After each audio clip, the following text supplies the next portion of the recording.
this file cabinet and all that stuff came out of that closet. Buried here underneath all this is this folder, which has all my AT&T stuff. Look at that.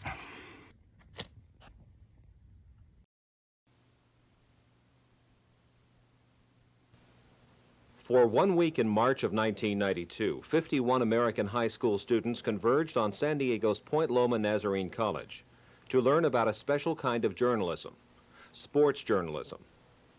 This is the story of an intense experience that may have changed their lives. They arrived in San Diego at all hours of the day and night, many from thousands of miles away, knowing only that someone decided they were the best high school senior journalists in their states, that U.S. Air paid for their flights, that AT&T was underwriting the conference, and that the host was Point Loma Nazarene College. Conference organizers had a simple goal. A life-on-life experience with journalists and a hands-on working experience to know what it will be like when they get out and are doing this full-time. I had a really amazing journalism teacher. Her name is Pam Kohler. I remember getting this application from her, pretty straightforward. It was 2 photos you had to submit. I still think these photos hold up today.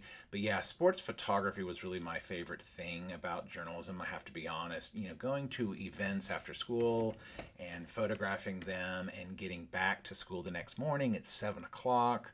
It was just the best training to become a journalist. I remember looking at this binder full of documents last month, and I was touched by this banner that my classmates made. They were able to show up at the airport as I left for San Diego.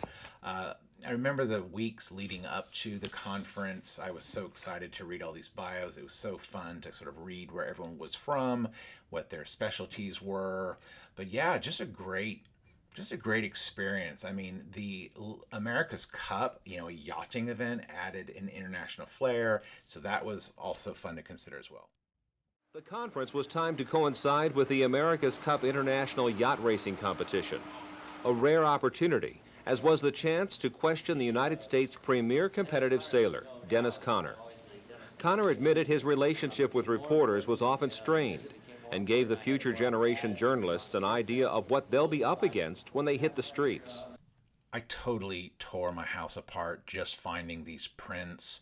You know, I wish I had the negatives to scan, but it was fun looking at these contact sheets. Most of the stuff on the contact sheets was, you know, press conference type stuff, but you see some of the other attendees in some of the pictures. But yeah, it was totally a real world journalism event for sure. Then boarded cruise boats for a look at San Diego's harbor by night. But this was no leisure tour. They met with local journalism professionals in the first of several focused sessions on reporting, broadcasting, and photography. Early the next morning, back out on the water again, this time to see firsthand the sailing competition they heard about from Dennis Conner. An up-close look at the battle to determine what country would challenge America's possession of the coveted cup. They were here from Japan, Australia, New Zealand, Sweden, France, Spain, and Italy. Hundreds of millions of dollars worth of floating technology, almost close enough to touch. Enthusiasm for sports reporting grew even stronger. I'm not going to lie, I was super proud of having a 300-2.8 when I was a senior in high school. I used it a ton. It obviously came in handy when we were on boats and, you know, had to be kind of far away. Here, Max Schulte, I think, also has a 300-2.8, but yeah, definitely a long lens event for sure. Part of the conference, the students had to file reports every day on what they saw and heard that day. They drew inspiration from a visit to the AT&T America's Cup Media Center. There were plenty of chances to polish reporting skills. Deadlines don't wait, so it was back to the computers to write reports on the day's experiences. Reports that would be faxed to hometown newspapers overnight. More than a dozen Point Loma Nazarene College students were acting as guides and mentors, and some of them set up a video studio where the would-be sports anchors delivered their copy. Not that Conner didn't have sponsors of his own. The America's Cup trials provided another unique opportunity.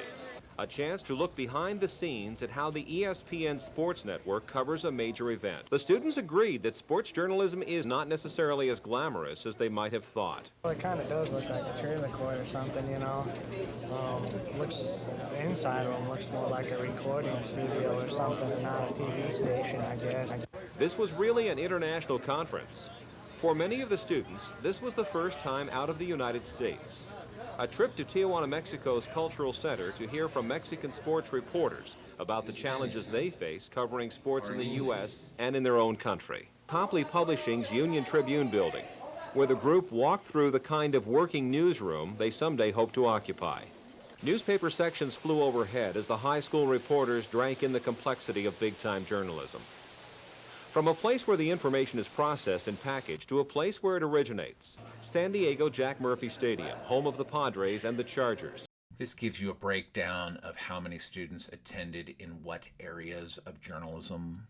Here's our photography group. That's Travis Hine there with the red camera strap.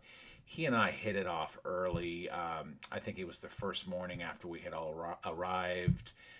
We became fast friends, and he's been just a friend ever since. We've kept in touch. Lots more about him, but that's David Quick on the right. He digitized the VHS, and then Max Schulte has the glasses. I ran into him a handful of times throughout college and in New York City as well. More deadlines to meet back at the Point Loma campus, where proof sheets were in from the previous day's activities. The still photography shooters put a critical eye to their work. Well, one thing I'm finding that I should have done different is that I find that I have some cluttered backgrounds, just people in the background. I'm looking for sharp expressions. There were, I'd say, about a dozen or so people that I kind of got to know a little bit. Of course, I met everybody at the conference, but, I'm looking at these pictures now, and there's just a bunch of people, I barely remember their faces, but what an amazing experience. So awesome to look back. The participants proved to be very special, too, more special than anyone had expected. What a neat thing it would be to take these 51 people and go to an area, either an inner city area, go to a third world country, be part of a media event, whatever it would be. And I truly believe that in 2 months or 3 months, these 51 people could change the world because they believed that they could. They started as strangers, each one from a different state. A week later, tearful goodbyes. Journalists, one and all, who shared an experience of a lifetime. The 1992 AT&T Sports Journalism Conference.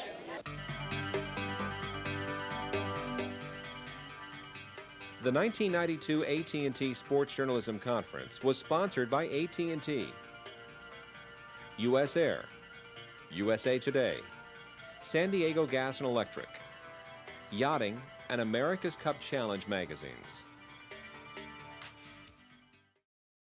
Fast forward about a year and a half, Travis and I are both sophomores. He's at Nebraska, I'm at K-State. He got the winter internship at the Eagle late 93 going into 94, so he was able to stay at my house that whole time, and I like to think that that played some role in him being the summer intern in 95 and got hired at the Eagle full-time in 97, which is when these pictures were taken. He had just moved into an apartment. Of course, the 2000s come. I'm in New York City for a decade. That flew by, came back in 2011 to teach at Andover High School. On the anniversary of 9/11, Travis did a thing for the front page of the Eagle. But it's our kids. My son Julian and his daughter Helen are old friends since they were itty-bitty babies even. And that's a time warp. Just looking at these pictures fly by and that whole time for both of us of being young parents, I don't know. It's hard to kind of grasp how it's gone by so fast. To this day, Helen and Julian are classmates. They attend the same high school. They're both in band, and it's been really fun seeing them grow up. And it's just crazy to think, they are almost the age Travis and I were when we met. When I heard that Travis was doing an exhibition of his Kansas photographs, I immediately thought of it being a nice counterpart video to what I've been doing with my Kansas pictures. Yeah, for sure, his work is so signature. I feel like he's got a real knack for finding the real amazing light and color in the landscapes. I would like to think that, we're kind of two sides of the same coin when it comes to photographing Kansas. I think about how Travis one time was talking about a photographer that he admired, and he said something like, yeah, that guy's got so much natural talent. He doesn't really have to try very hard for his pictures to just be amazing. And I think that's true of Travis himself. Another thing I always think about that Travis said was, when photographing Kansas, it's not so much about knowing where to look for the beauty, it's knowing how to look for it.